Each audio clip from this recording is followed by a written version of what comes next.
আমি অরূপের কাছে যাব। অরূপ, তুমি নিশ্চয়ই এটা বলবে না যে মহারাষ্ট্রে ব্রিজ ভেঙেছে বলে, গুজরাটে ব্রিজ ভেঙেছে বলে পোস্তা ব্রিজ ভাঙতেই পারে, উল্টোডাঙ্গা ব্রিজ ভাঙতেই পারে, কিংবা মাঝেরাজ ব্রিজ ভাঙতেই পারে। অরূপ, সুমন, প্রথম কথা আমি যেটা বলবো ভেবেছিলাম আপনি সেটা দিয়ে শুরু করলেন যে act of god, act of fraud. আমার অন্য একটা জিনিস মনে পড়ছে যে আসলে এখন মহারাষ্ট্রে ওই একনাথ সিন্ধে এপিসোডের পরে তো ডবল ইঞ্জিনের সরকার। তো ডবল ইঞ্জিন ফেইলিওর হলে কি হয় সেটা আমাদের আমেদাবাদও চোখে আঙুল দিয়ে দেখিয়েছে। দুটো ইঞ্জিনই ফেল হয়েছে, এতগুলো যাত্রীর প্রাণ চলে গিয়েছে। আর এখানে ডাবল ইঞ্জিনের ফেইলিওরে এই পুনের মধ্যে এই ঘটনা। আমি শুধু একটু আগে ক্যাপ্টেন নন্দিতা হালদার উনি বলছিলেন যে কিভাবে ফ্লাইট টাইমকে বাড়িয়ে দেওয়া হচ্ছে, যার ফলে পাইলটরা ক্রমশ ক্লান্ত হচ্ছে। শুধু সেখানে নয়, প্রশ্নটা হচ্ছে what is the role of DGCA, directorate general of civil aviation, তারা সেটাকে অ্যালাউ করছে কেন? অ্যালাউ করছে, আরেকবার মনে করিয়ে দেবো, সেটা হচ্ছে ইন্ডিয়ান রেলওয়েজ এর ক্ষেত্রে হুবহু এক অভিযোগ উঠেছিল শেষ দুর্ঘটনাটা। একদমই তাই। শুধু তাই নয়, এই রুলস ভায়োলেশন করে আসলে প্রফিটটা কার হচ্ছে? প্রফিটটা হচ্ছে সেই প্রাইভেট কর্পোরেটের। কিসের বিনিময়? যাত্রী সুরক্ষা এবং নিরাপত্তার বিনিময়। দেখুন, আজকে একটা জিনিস বারবার করে বলা হয় যে বেসরকারি হলে পরিষেবা ভালো হবে। এটা সোশ্যাল মিডিয়া খুব কমন ট্রেন্ড, বারবার করে বেসরকারি হলে পরিষেবা ভালো হবে। এই যে বেসরকারিকরণ হচ্ছে, ধরুন আজকে কেউ এই কথাগুলো তুলছে না যে সরকারি ব্রিজ পোস্তা তো সরকার তৈরি করছিল, ভেঙে পড়েছিল, উল্টোডাঙ্গা সরকার ভেঙে পড়ছিল, বিমানটা টাটা চালাচ্ছে, সেটা নিয়ে কথা হচ্ছে। এই যে এয়ারপোর্ট গুলো আমি জাস্ট দেখছিলাম, এই যে আহমেদাবাদ এয়ারপোর্ট, এটা পর্যন্ত আদানিকে দেওয়া হয়েছে। এবং কিভাবে দেওয়া হয়েছে? যে আদানির প্রায়র কোনো এক্সপিরিয়েন্স ছিল না এয়ারপোর্ট অথরিটি গুলোকে রান করবা, তাদের 6টা এয়ারপোর্ট দেওয়া হয়েছে এআই এর রুল ভায়োলেশন করে। সিকিউরিটি ল্যাপসের জন্য আজকে ড্রিমলাইনার 787 কে যে অভিযুক্ত করা হচ্ছে, একই সিকিউরিটি ল্যাপস আমরা পেহেলগামের ক্ষেত্রেও দেখেছি। কি করে জঙ্গিরা বর্ডার পেরিয়ে ঢুকে এলো? আজকে অভিষেক বন্দ্যোপাধ্যায় যে 5 দফা প্রশ্ন করেছে, সুমন, আমি আপনার দর্শকদের জন্য একবার দেখাতে চাইছি যে 5 দফা প্রশ্ন, এই প্রশ্নের একটি উত্তরও কেন্দ্রীয় সরকারের পক্ষ থেকে কেন দেওয়া হলো না এখনো পর্যন্ত। আজকে সিকিউরিটি ল্যাপসের বিনিময়ে যদি 242 জন যাত্রীর প্রাণ চলে যায় আর পেহেলগামের বুকে এই ঘটনা ঘটে, দুটো ক্ষেত্রেই অভিযোগ এবং ব্যর্থতার দায় এক এবং একমাত্র কেন্দ্রীয় সরকারের। মুশকিলটা হচ্ছে আমরা রাজনীতি করতে চাই না, যারা এই সময় যেমন মুর্শিদাবাদ ঘটনার দায় রাজ্য সরকারের। আমি বলছি ঠিক বলেছে যে 1 ঘন্টা বাড়িয়ে দিলে তার তো কষ্ট হয় পাইলটদের জোর করে পাঠালে।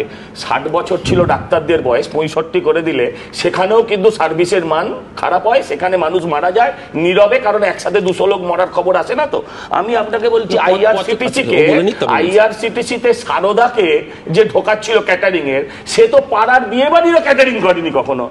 আর আজকে আমি বুঝলাম ও তৃণমূলের মুখপত্র কম, অভিষেক ব্যানার্জির মুখপত্র বেশি।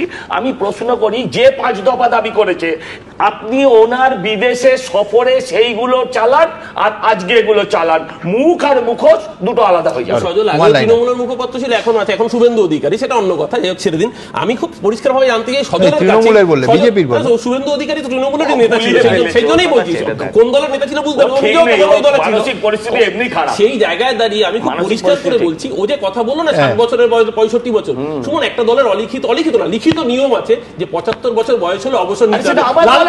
লালকৃষ্ণ আদবানিকে পর্যন্ত বসে যেতে হয়েছে। এই 17ই সেপ্টেম্বর নরেন্দ্র মোদীর 75 বছর বয়স হচ্ছে, তাহলে নরেন্দ্র মোদীর অবসরটাকে ও এখান থেকে ঘোষণা করে দিল। শুভেন্দু অধিকারী ওর নেতা, ও বলছে কিন্তু ব্রিজ ভাঙার কথা। আমি যে দমকল দপ্তরের কোনো অ্যাটিটিউডে চেঞ্জ এসছে, ম্যান পাওয়ারের চেঞ্জ এসছে, এমনকি মন্ত্রী, ওই মন্ত্রীর কি সত্যি ওই পদে রাখার উপযুক্ত? আমি বিশ্বনাথদার কথা খুব মন দিয়ে শুনলাম। বিশ্বনাথ ফায়ার এক্সপার্ট হিসেবে অত্যন্ত প্রাসঙ্গিক কয়েকটা প্রশ্ন তুলেছেন যে মমতা বন্দ্যোপাধ্যায় প্রশ্নের মুখোমুখি। আমি বলছি, মমতা বন্দ্যোপাধ্যায় মানুষের সমস্যাটা বোঝেন বলেই ওখানে দাঁড়িয়ে প্রশ্নগুলো নিয়েছেন এবং প্রশ্নের উত্তর দিয়েছেন। মমতা বন্দ্যোপাধ্যায় এটা করেননি যে প্রশ্নের মুখোমুখি হব না বলেই 2 বছর হয়ে যাওয়ার পরে মণিপুরে যাবো না তাই জন্য। আমি আরেকটা উদাহরণ যদি অ্যালাউ করেন 5 সেকেন্ড, আমি জাস্ট একটা অডিও শোনাচ্ছি, ভিডিও তাহলে দেখাতে পারি। मैं एक बात जरूर कहना चाहता हूं कि ये एक्सीडेंट है, एक्सीडेंट को कोई रोक नहीं सकता। ये एक्सीडेंट है, एक्सीडेंट को कोई रोक नहीं सकता। অমিত শাহ, পার্থক্যটা, অ্যাপ্রোচটা এখানেই পার্থক্য, যে একজন প্রশাসনিক প্রধান একটা দুর্ঘটনা ঘটলে তাদের পাশে থাকার বার্তা দেন, যেটা ভুল হয়েছে সেটা রেকটিফাই করবার বার্তা দেন এবং তাদের জন্য প্রয়োজনীয় পদক্ষেপ নেন। আর দেশের স্বরাষ্ট্রমন্ত্রী এই বিমান দুর্ঘটনার পরে দেখবি বলে বেড়ান যে অ্যাক্সিডেন্ট থা, অ্যাক্সিডেন্ট কো কোই রোক নেই सकता, যেখানে কর্মী সংখ্যা খুব দ্রুত। আমি বলছি, মুখ্যমন্ত্রী কি বলেছেন যারা প্রশ্ন করেছিলেন যে তুমি কে, আরেকজন দৌড়ে কোনায় কোনায় বলে দৌড়েছে, সেটা দেখাবেন। আমি বলছি এই রাজ্যে মদ খেয়ে মরলে মদ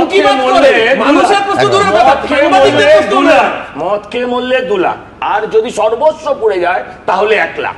আমি আপনাকে প্রশ্ন করি, ফায়ার ডিপার্টমেন্টে আজকে প্রায় সব পদ কন্ট্রাকচুয়াল। মুখ্যমন্ত্রী সকালবেলা গেলেন প্রায় 12 ঘন্টা পরে মুখ্যমন্ত্রী এটা কিন্তু ঠিক না। আমার বক্তব্য হচ্ছে মুখ্যমন্ত্রী 12 ঘন্টা পরে গিয়ে বললেন কর্পোরেশনের গাড়ি আনিয়ে জল দেওয়া হলো না কেন। উনি কি জানেন রাত্রিবেলা কর্পোরেশন জল সার্ভিস করে কিনা? আমি বলছি ফায়ার ব্রিগেডের গাড়িতে জল নেই, তাহলে ফায়ার ব্রিগেডটা থেকে কি লাভ? আমি বলছি ফায়ার ইঞ্জিনের তেল নেই, তাহলে ওটা থেকে কি লাভ? যারা এখন বললেন বিশ্বনাথ দাকে তির্যক ভাবে যিনি ফায়ার এক্সপার্ট, একটু আগে উনি কিন্তু প্লেন এক্সপার্ট ছিলেন, উনি কিন্তু প্লেন নিয়ে বক্তব্য রাখতে পারেন।